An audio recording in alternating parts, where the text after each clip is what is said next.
Life Audio.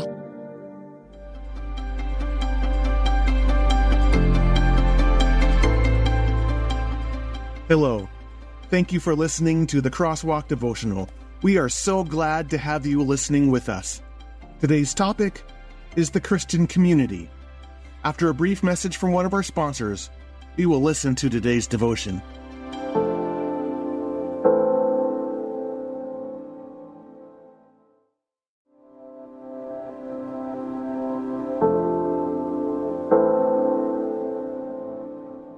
The Call of Community, written and read by Kyle Norman. Let us not stop meeting together, as some are in the habit of doing, but let us encourage one another, and all the more as you see the day approaching. Hebrews 10, verse 25. When our son was young, his mother and I put him in a competitive bowling league.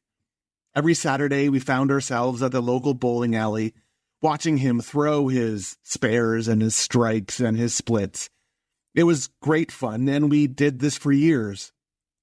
Our son thoroughly enjoyed it, and part of what made bowling a good fit for him was that it was a solitary activity.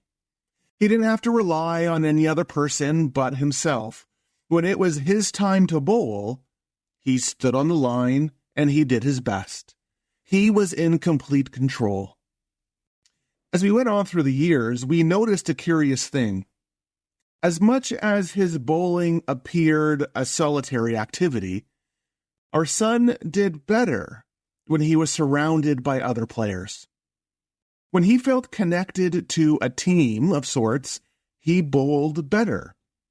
He bowled better because he had people to encourage him, to support him, and who would maybe pick him up if something didn't go well, or who would give him pointers based on their experience. When he bowled in just an isolated manner, he did all right, but not the best. But when he had a group of people, a community of people around him, well, then he seemed to soar. I wonder if the same dynamic applies to our life with God. After all, we tend to view our spiritual life as completely solitary. We stand on the line of faith and we do our spiritual activities to the best of our ability. And in the end, well, it's all up to us. But that's not the biblical way of faith. Scripture calls us to continue meeting together, to remain connected to a wider group of faith players, one who could encourage us and support us, lift us up when something goes wrong, or give us pointers along the way. We are not meant to live our spiritual life alone. I wonder if this is the reason why so many people find the current trend of faith deconstruction completely isolating and ultimately stifling.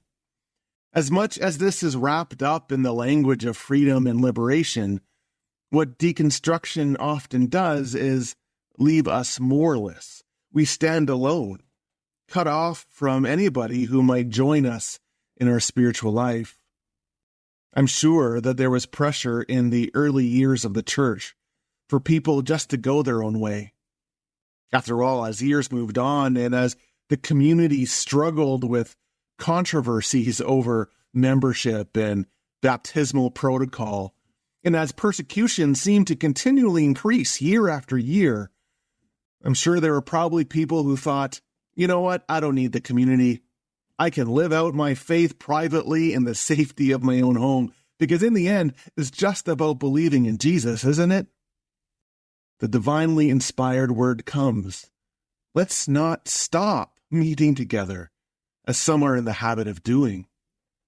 Community is important, primarily because it forces us outside of ourselves. We are stretched beyond our own comforts and self-protections. The fellowship of faith is transformative. Paul writes that if one part of the body suffers, every part suffers with it.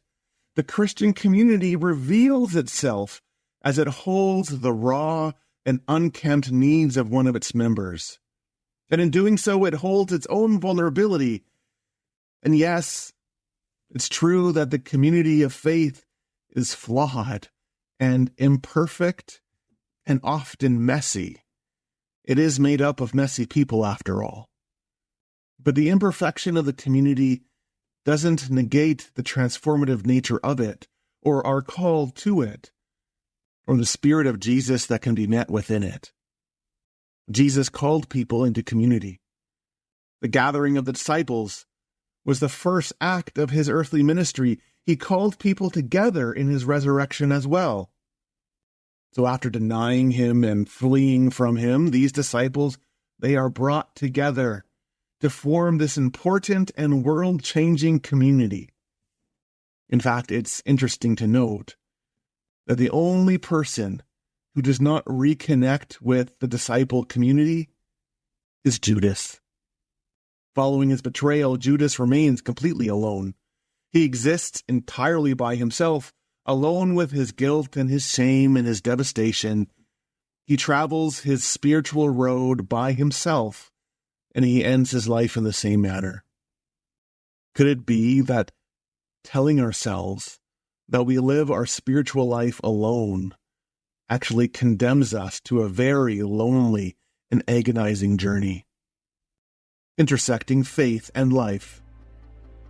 In the church, in the community of faith, we're all in the same place. We've all experienced times of rich blessings and times of lonely isolation.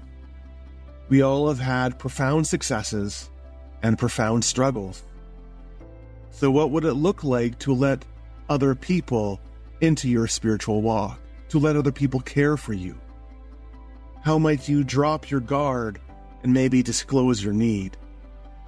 Letting people walk with you doesn't have to involve much. It could be as simple as asking to have your name on a prayer list, or attending a service at your local church, or maybe asking to go for a coffee with someone. In the end, the what does not matter as much as the who. Like my son and his bowling, we simply do better spiritually when we surround ourselves with others, and when we find ourselves a part of a larger body.